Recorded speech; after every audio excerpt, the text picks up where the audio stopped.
to see you again.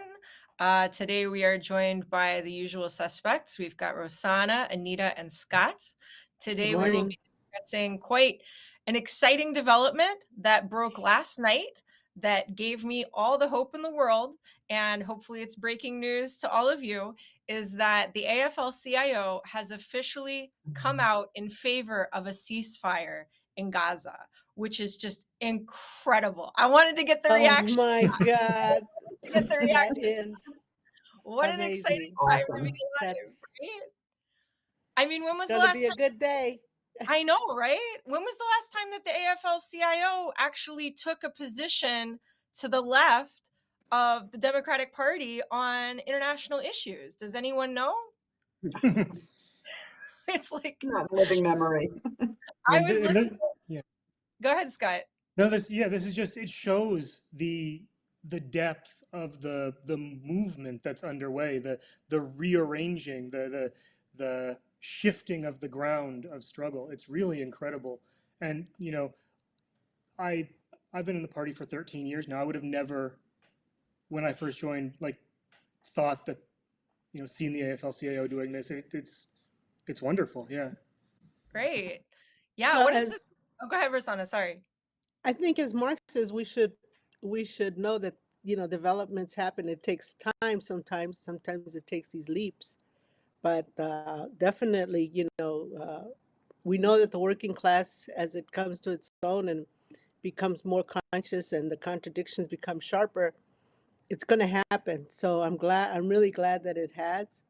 I'm glad that we're Mhm. seeing this situation, unfolding. You're living in these times, and the working class is stepping up to the moment that calls them to step up, and I think it's great. I mean, and this is just like amazing. You know, it's really, really powerful.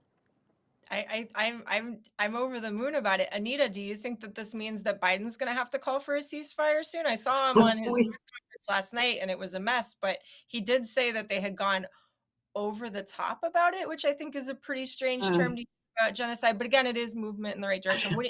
Do you think he's going to announce a ceasefire, or that he's pushing I, for one, Anita? I think this people's movement that Rosanna was talking about is going to keep pushing and pushing and pushing until he does. And it's also the situation on the ground is just so untenable, it's just horrible what's going on, and I think it will become more and more difficult to not call for a ceasefire, because really the forces are in that direction all around the world. Right. Yeah. No, I mean, over the top is not is a bit, it's a bit soft, but people were saying that that was noteworthy coming from somebody like Biden, who so far has been such a staunch supporter of Israel. But I do think it is a new day, and I think that you can see that in the labor movement. The fact that people might feel frustrated with reaching out to their elected officials. We're seeing progress in workers' democracy, right? I mean, what does this kind of development mean for workers' democracy? How workers in this country might approach the question of democracy, Scott? Well, I think we've insisted since the beginning that the question of the ceasefire is a democratic question for the workers of the United States. It's a question of whether the taxes that we pay should be going to fund genocide committed by the fascist government of Israel against the Palestinian people. It's a question of whether we should have a foreign policy based on peace and on investment in our country, or subsidizing um, the weapons manufacturers. And this is a huge step forward. It means that the working class and the people's movement more broadly is now asserting its authority over foreign policy as well. And we've been kind of kept at arm's length from foreign policy for a long time. That's been like the kind of private preserve of the ruling class. And I think it's incredible to see. It's a huge step.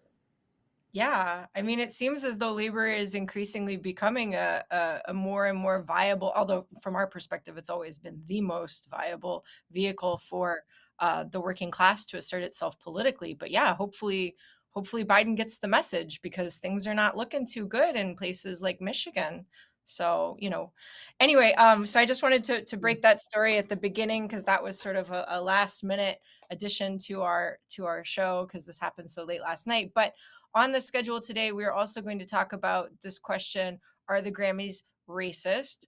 We're also going to discuss the GOP election season meltdown because things seem like, as much as I watched that press conference last night with Biden, I thought to myself, ooh, the GOP is doing pretty bad these days in terms of trying to keep themselves together as a party.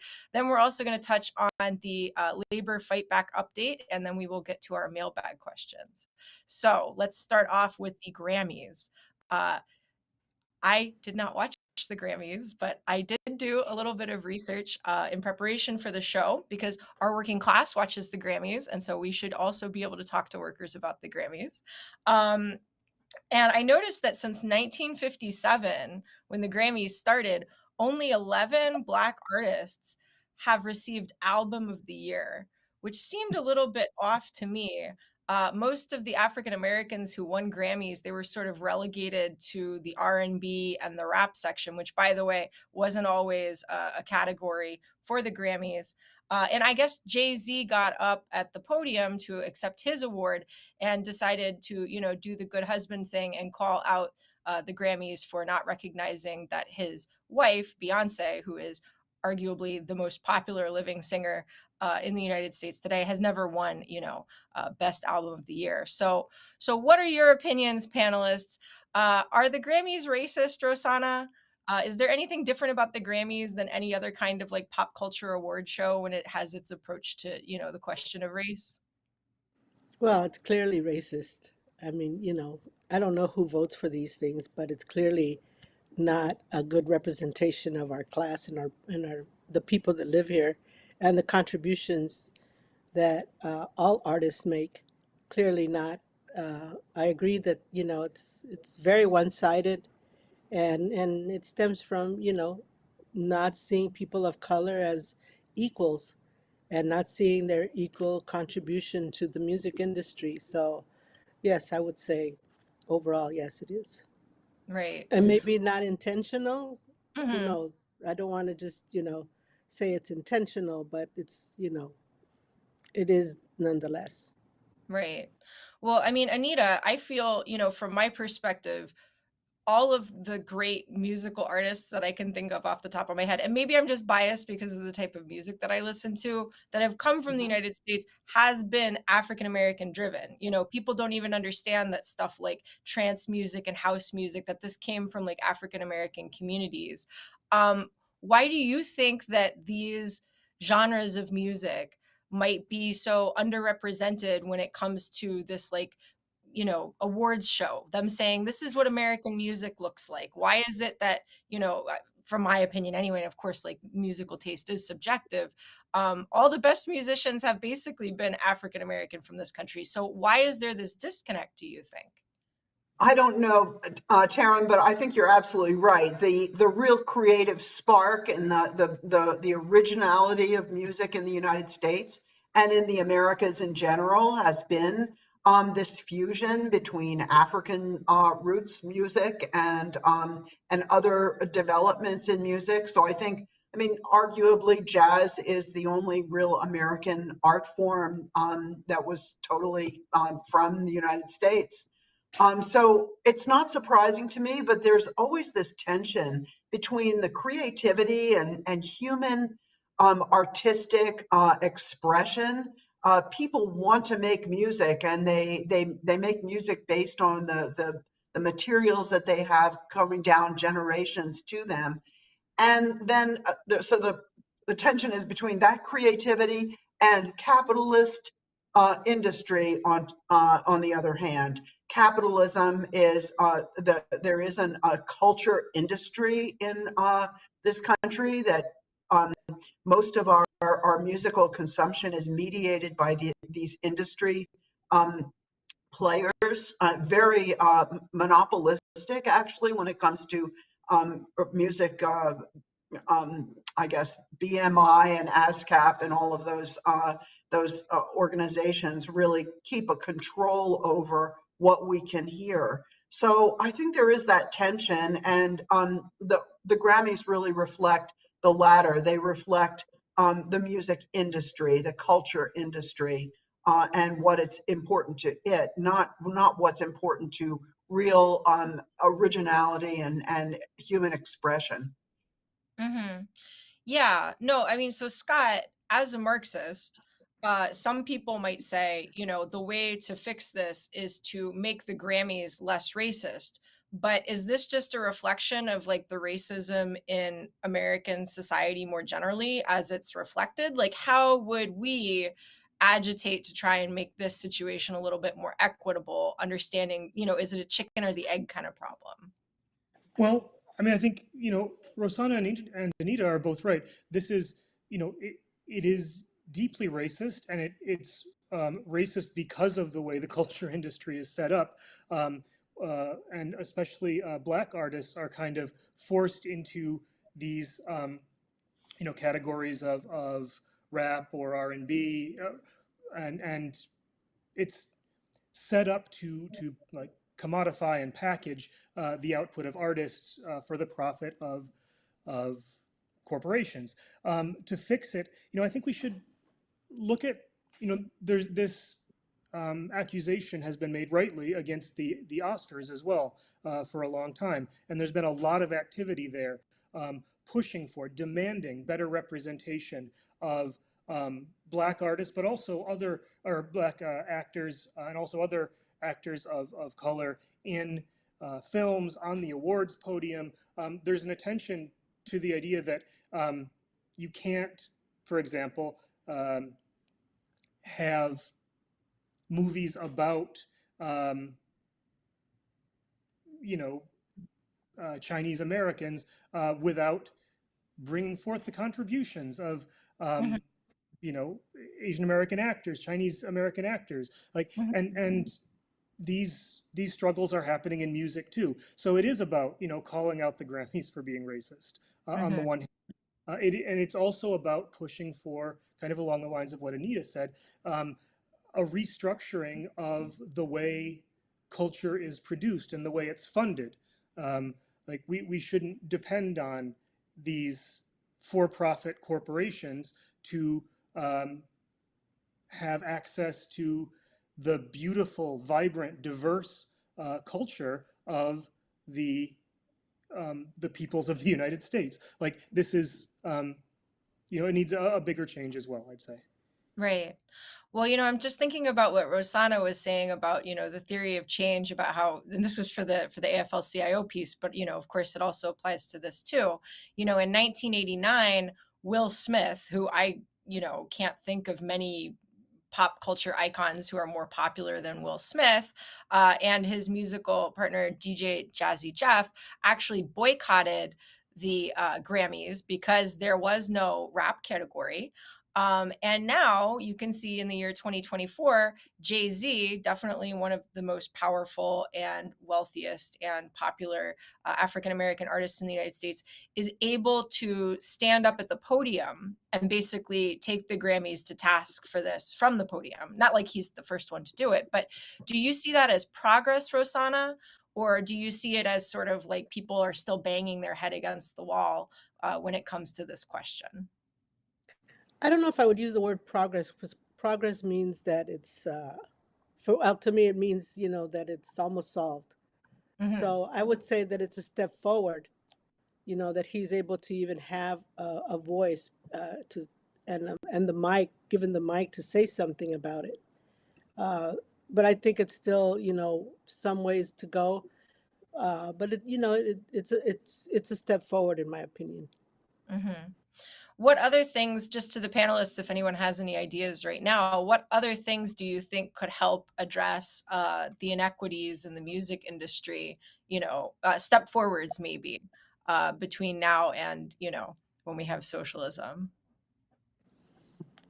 Well, one thing would be funding music programs in every public school at every level, making sure all kids have access to um, to knowledge of and ability to participate in different musical traditions. And so I think that's one of the biggest things. Like, we have to make sure that we're not just consumers of music. Like, everybody should also be, I mean, have a chance to participate in music, right? Yeah. No, for sure. And maybe more public funding for the arts and artists themselves might go a step in the right direction, because if we're going to have a democracy, it not be caught in that small group that Anita was alluding to earlier, the record executives, the big capitalists and stuff, that might also be a step in the right direction. But speaking Um, oh, go ahead, Anita. Can I Yeah. break in?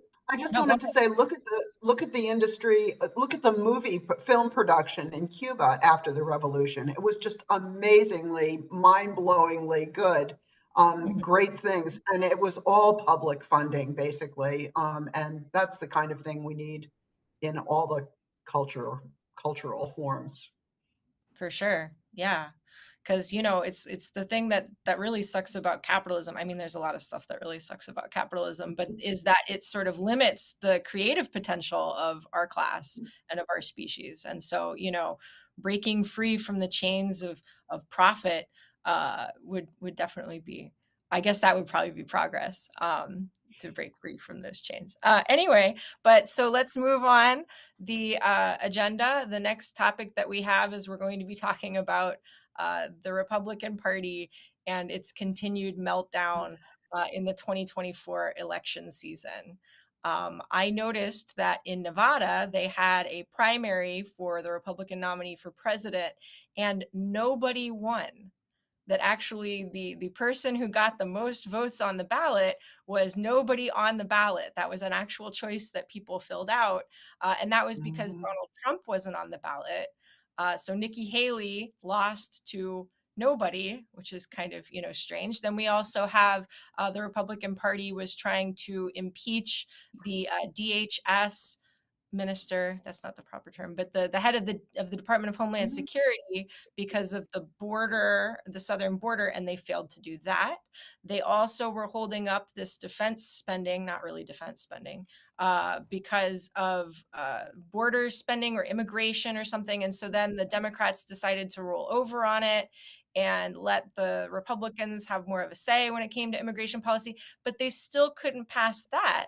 And basically, it was because Trump was like, don't pass it. Uh, do we feel like the Republican Party is starting to fall apart a little bit? It doesn't seem as though the party is running the show anymore. I don't think they have a platform currently. It really does seem to be all hitched to Donald Trump, to the disagreement and dismay of some of these, older Republican Party leaders. But how are they supposed to move forward as a party if they're electing nobody as their candidate in Nevada because Mhm. Trump's not on the ballot? What do you all think? Anita, do you have an opinion? Do you think that Uh, the GOP is yeah, melting, or is it changing, or the what's going re on? the elephant is melting. There was also a caucus in Nevada. Actually, Republican Party is so closely tied to Trump that Trump made these arrangements ahead of time so that he would be able to get all the delegates from Nevada. And that's the way arranged it, and it turned out that way.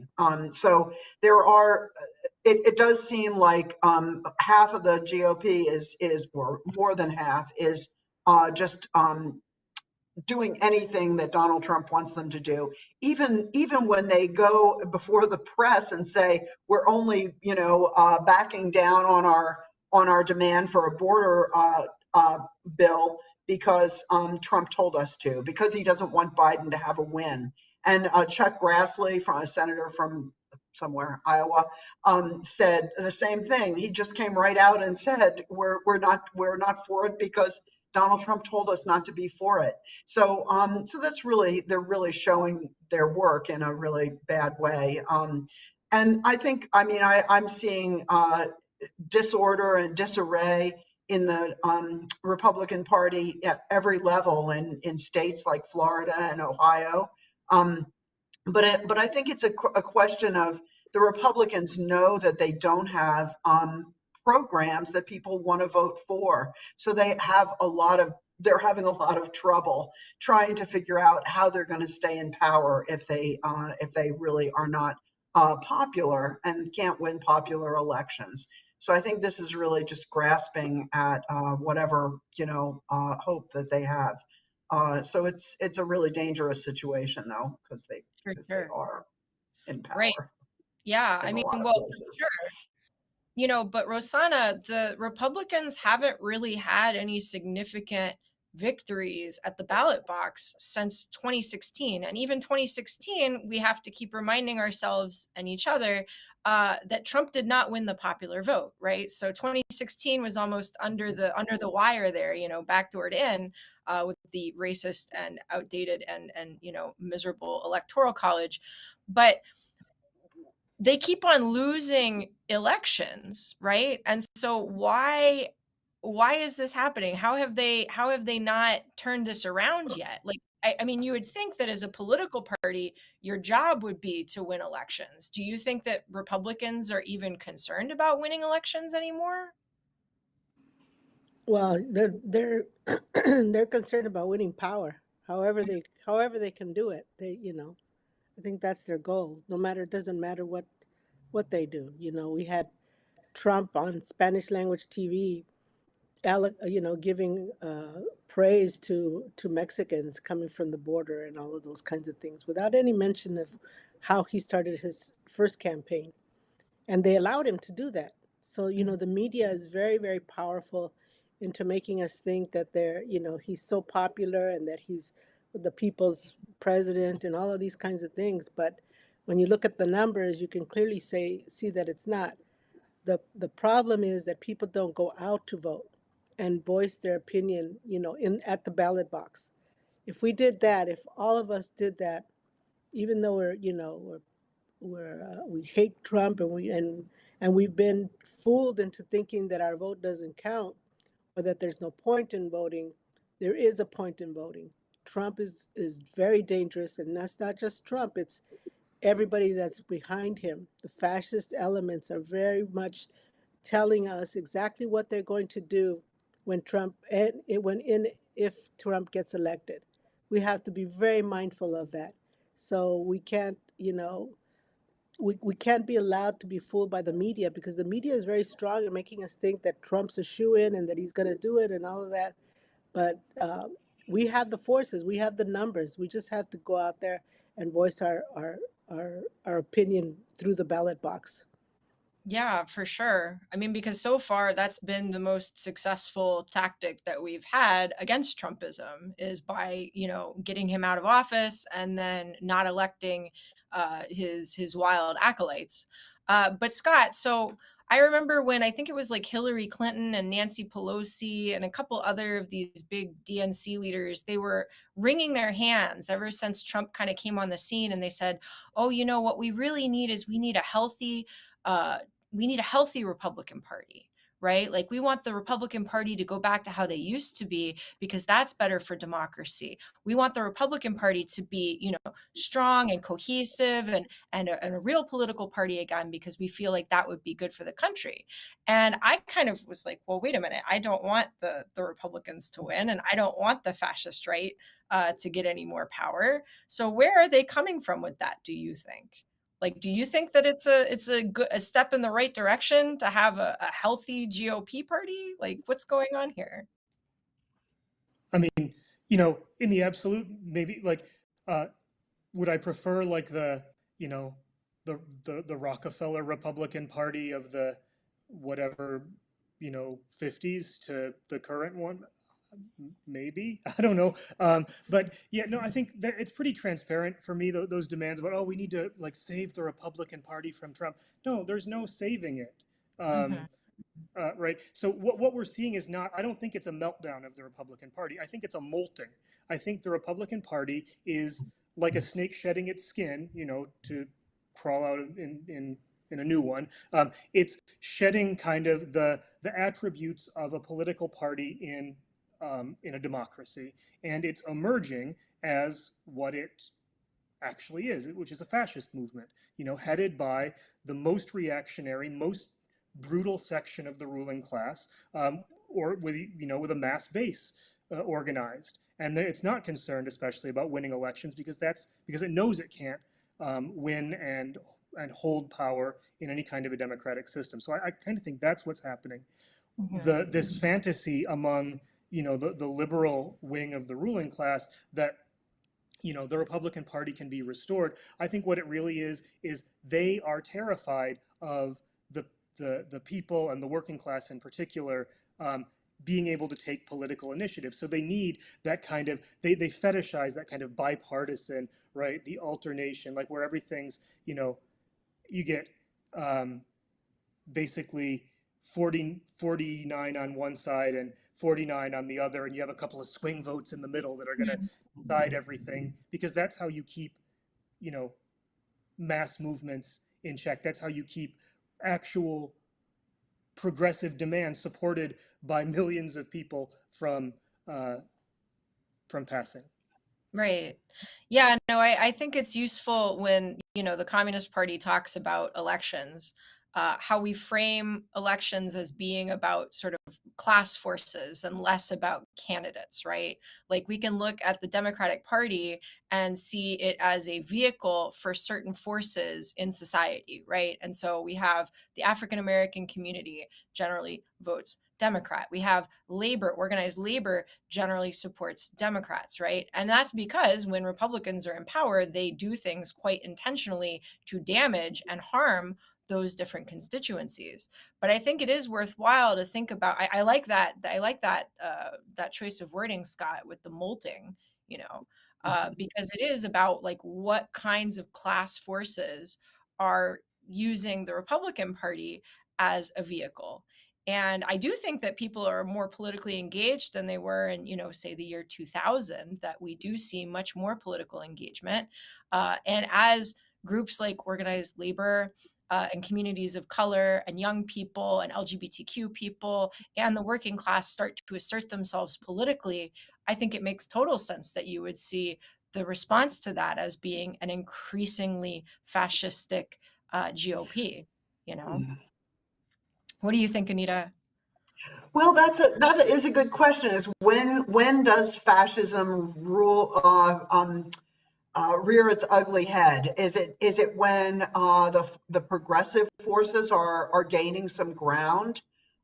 Is that what's going on here, or are progressive forces gaining ground and therefore keeping that fascist threat at bay? I mean, I think we have to try and strive to keep that fascist threat at bay, but I'm not sure what is sparking it. Is it really touched off? And this is a question for you guys. Is it touched off by progressive wins? A stronger NLRB, for example, gets a bigger backlash in the next administration. I'm not sure what sparks it off. That's my question for you. Anyone got any ideas on that? Rosanna, you want to try? Scott? Well, I think when the ruling class feels that fear that they're losing power, I think that's when fascism begins to surface its ugly head, because they're losing control. And what does fascism do? It controls everything and everybody, and just eliminates the elements that are the most threatening. So and it runs a propaganda that they're the saviors of people's miseries, and people are so desperate to believe that there is a savior that they fall for it. So it's about building consciousness and not letting them take control, take power. But that's, to me, that's what I think initially it is. It's there's their fear of losing power, and how are they going to control everybody and everything? Right. What do you think, Scott? I think, yeah, I think Rosanna's right on. And that fear of losing, or the threat to their power, comes in from two directions. One is the rise of progressive movements and progressive demands, and the growing strength of the left and the working class and the people's movement, the African American freedom movement, all these great, progressive forces. The other is like the objective situation of capitalism right now. The contradictions are incredibly deep and incredibly severe, and I think more and more sections or more forces in the capitalist class are worried that they cannot maintain their power and their profits in Mhm. democracy. So the ruling class is more and more susceptible to fascism, and uh, so I think it's an incredibly dangerous time, but it's dangerous because of the opportunity, right? Because of Mhm. we know this is what happens to capitalism. We know that the working class has to be at the center of the fight for democracy if it's going to succeed, and the capitalist class recognizes that too. Yeah, 100%. I mean, that's why like all of this money is being spent on cops, right? This is why the Congress wants to send $20 billion to the southern border to beat up on migrants, is because there are these increasingly sharp kinds of contradictions emerging. And yeah, it is about control, it is about power. And I think it's good to listen to what it is that scares them. So if they're talking about, we don't like this wokeness, we don't like this affirmative action, we don't like these women and queer people having more rights and more of a position in society, that's a good place to press the enemy on, as far as I'm concerned. I'm all about a woke, they, them, blue haired military. If that's what scares them, I'm like, yeah, let's go. So, great. Yeah, that's great. Thank you all so much for your contributions. I think this is a great discussion. But I do want to move the agenda on to, again, another sort of vehicle of working class democracy. One of the last things to mention on the previous topic was the fact that, Donald Trump right now, he has a case before the Supreme Court. They heard arguments yesterday, basically deciding whether or not he was going to end up on the ballot. Because there are some states, I think it's Maine and Colorado, correct me if I'm wrong, that have left him off the ballot, basically saying that because he was trying to foment insurrection against the government, that there is no reason for him to be running for president, that it's unconstitutional for him to be running for president. And I'm a little bit nervous about the Supreme Court because it seems as though they weren't really convinced about that, and that he might end up on the ballot.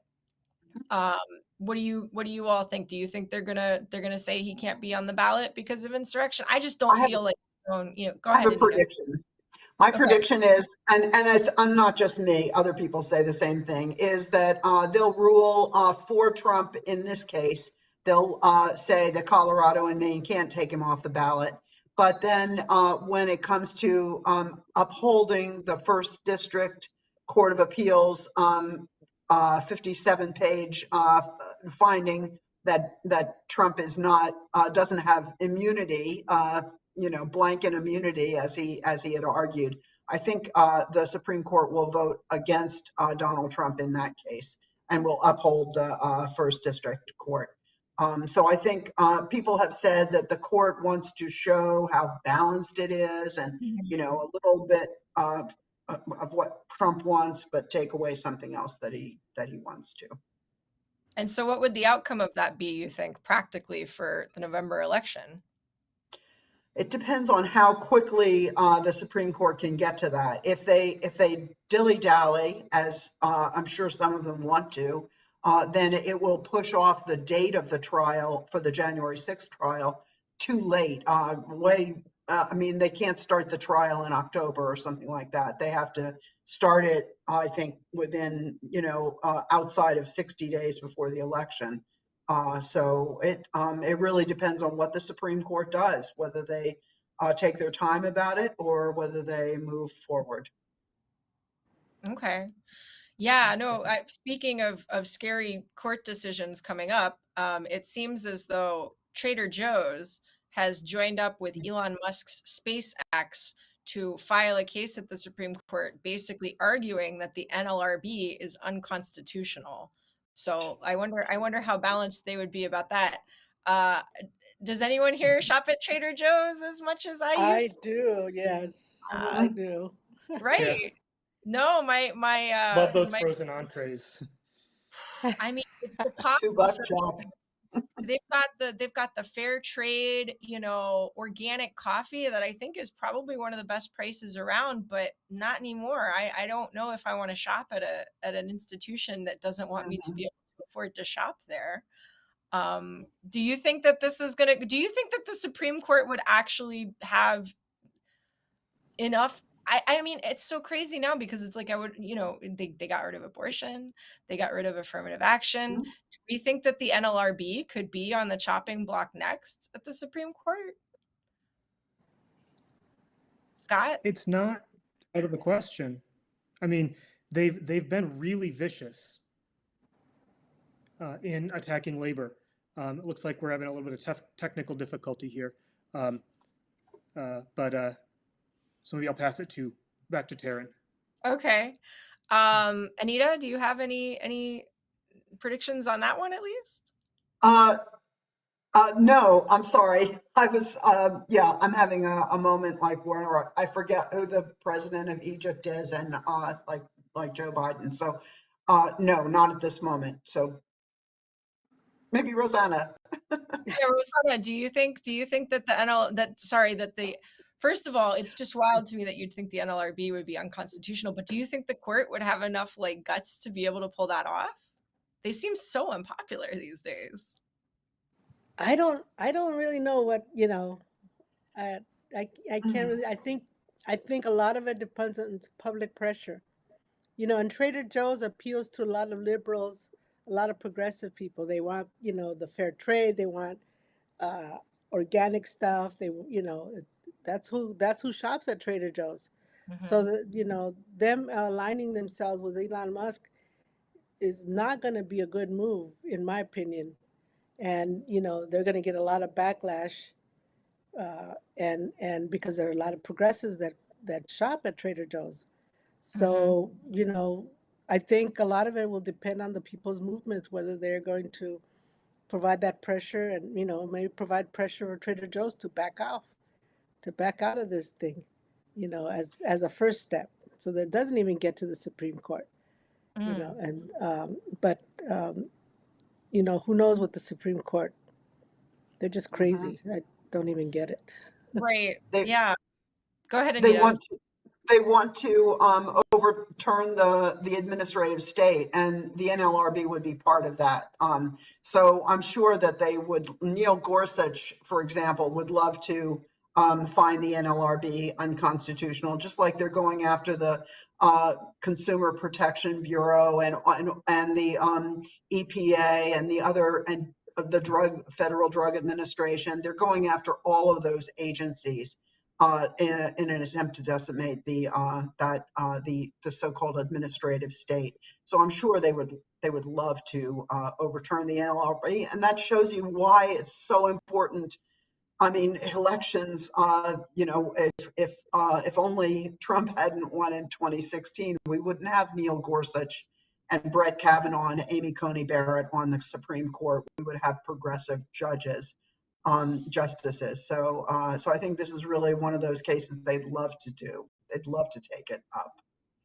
Right. Scary. And we can't forget, like, it wasn't just like they woke up one day and said, oh, yeah, the NLRB seems like a bad idea. It's because their workers are trying to unionize. You know, we've got Trader Joe's United, which is following in the footsteps of Amazon Labor Union and Starbucks Workers United and trying to think outside the box about organizing our class. And because they're making this progress again, you have this challenge to say, well, maybe it should just all be illegal. But, you know, my family history from out west is very much a union history, and not all of it was when unions were legal. And I don't think that workers are just going to sort of pack up and go home if the NLRB was found to be unconstitutional.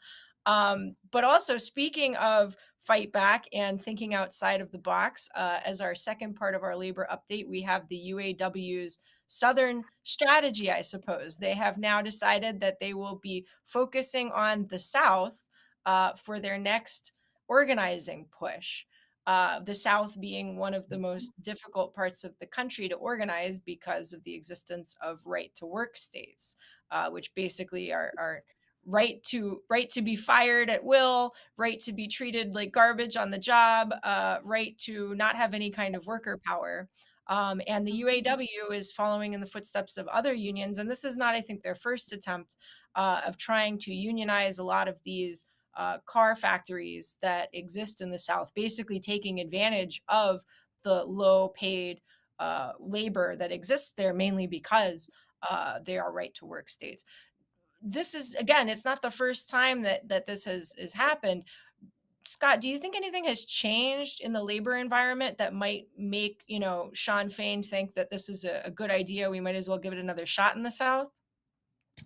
Absolutely. I think the labor movement is fighting hard, it's organizing hard, and it's winning, right? And that, when you have that combination, of a kind of militant class struggle direction and victories that are coming from it, that gives you a good basis to push. And the auto industry in the South, like, I think, just to give a sense of how different things are because of right to work laws. Last time I looked at it, auto workers in the South were making like $13 an hour, which is Mhm. less than people make working at Dunkin' Donuts in my rural town in New York State.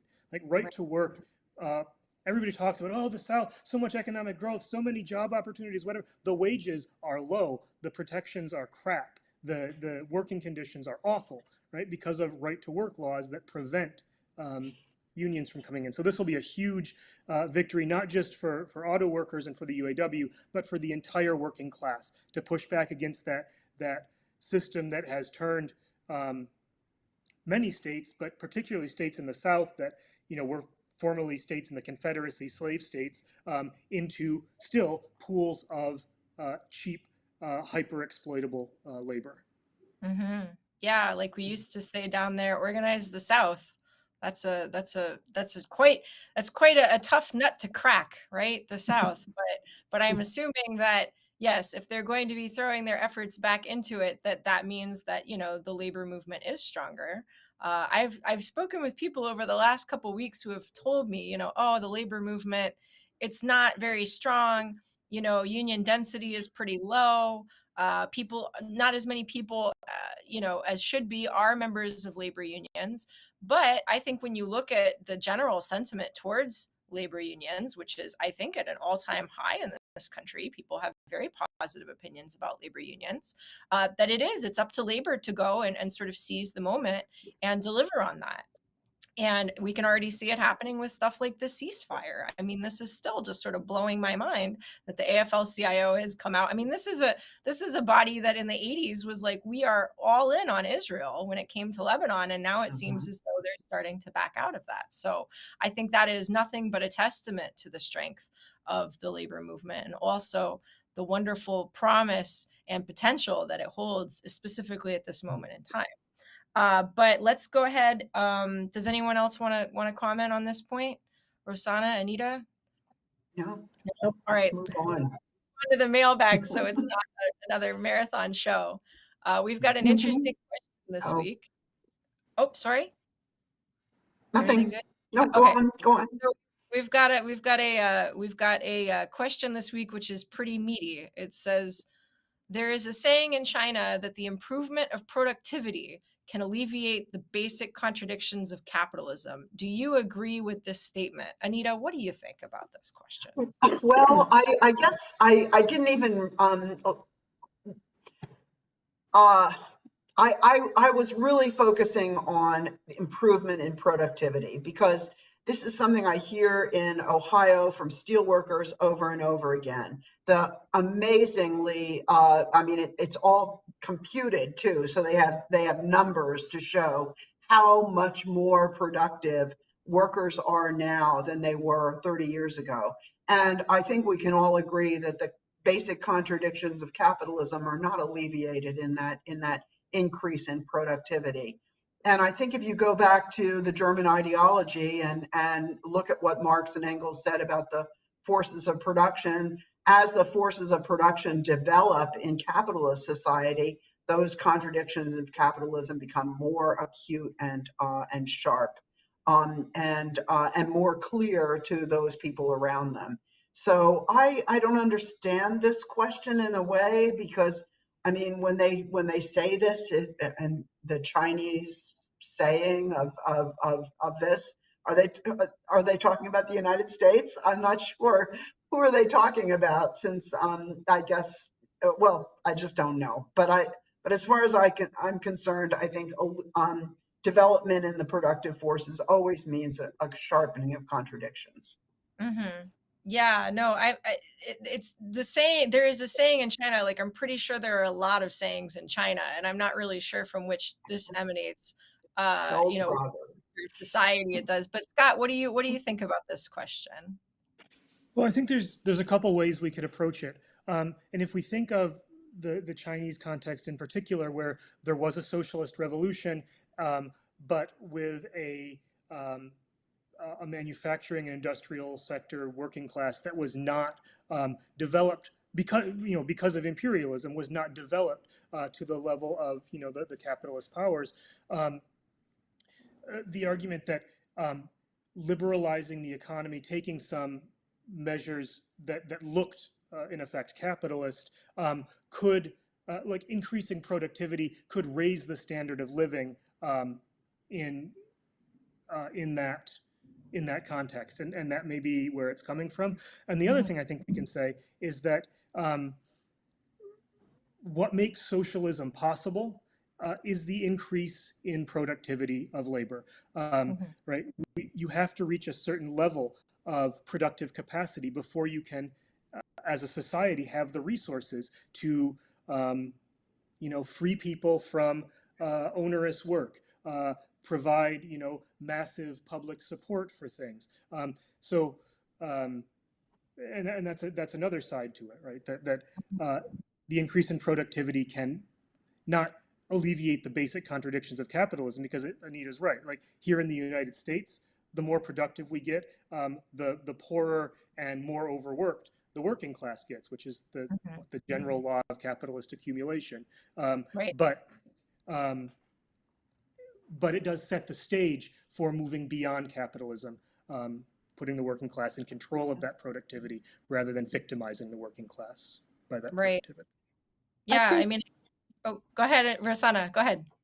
yeah, I think we have to look at this and understand where it was said, understand the translation of it. I think Scott's comments are, I agree with them, but we have to also we always mindful of where, in what context was it said, what's the framework, what is that, whether we can have a full opinion of whether we agree with the statement or not, because we're coming, we're looking at it from the United States, from the belly of the beast, so to speak. But China is working in a whole different way, and we have to look at, from their point of view, what is it that they're really, their goal is not profits, their goal is people. Hmm. So I think looking at this statement, it first of all requires us to look deeper. Where did this statement come from? How was it used? What did they really mean? And really, in order to really form an accurate um, um opinion of it. Hmm. But I feel like Scott's explanation was a good one. Right. Yeah, I mean, I think it also it's a lot about power, because China is run by a communist party and the United States is run by two extremely bourgeois, one of which is edging towards fascism parties, and that the power isn't in the hands of the workers here. And of course, no doubt, like, you know, improvements in productivity are great. It can save a lot of people's life power, their lives. It can also make production much more efficient. But in a country like the United States, when you introduce these sorts of efficiencies or automation or AI, it's not like they're going to say, oh, okay, well, now people only have to work a 20-hour work week. They're going to say, oh, well, now Mhm. we have whole populations that are basically surplus populations that we don't care about anymore. And that's why we need to take away, democratic recourse, whether that's through, repressing labor unions or taking away the right to vote in order to stop them from asserting themselves. Because really, yeah, no, nobody wants to work, a 40-hour week. Nobody wants to work a 60 or an 80-hour week. Nobody wants to lose their fingers and their eyesight doing work. But it's, again, it's as Rosanna said, it's about people and not about profits, which is why, we're all communists on the call. Anyway, so thank you so much to the panel for joining us, and I hope that everyone has a wonderful weekend. Again, hats off to Liz Schuler, hats off to the AFL-CIO for starting to get it right. Like this is a really good feeling, and I know even my friends in Palestine were pretty excited to hear about this. They said, "Oh wow, that's better than our unions in a way." So this is great news. Let's take it into the weekend, and we will see you again next week. Same time, same place. Until then, stay strong, stay safe, and no matter what, stay in the fight because things are looking up. Have a good weekend. Later, comrades.